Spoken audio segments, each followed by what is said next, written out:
Hello everyone and welcome back to 30 days of hustling. आज होता Sunday, so मन बोलत होतं पूजा आज तरी चीट डे कर यार, पण बोलली नाही, फक्त 30 दिवस करायचंय. नाश्त्याला बाहेरचं खाऊ नका, फ्रूट खा कुठलं तरी. ओके, आजचा हा चिटमील खाऊन पटकन पळाली मी वर्कआउटला. आज आपल्याला फक्त स्ट्रेचिंग करायचंय, वॉर्मअप करायचंय, 20 मिनिटं स्लो जॉगिंग करायची आणि त्यानंतर अर्धा तास खूप चांगली स्ट्रेचिंग करायची आहे बस.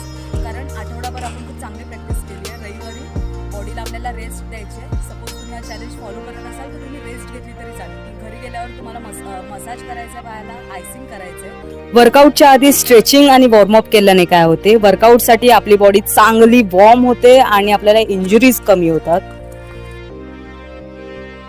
जर तुम्ही हे चॅलेंज फॉलो करत असाल, वर्कआउट चांगला करा, ब्रेक कमी घ्या. जेवली, डायरी लिहिली, and that was my Sunday. Thank you so much for watching. Bye bye.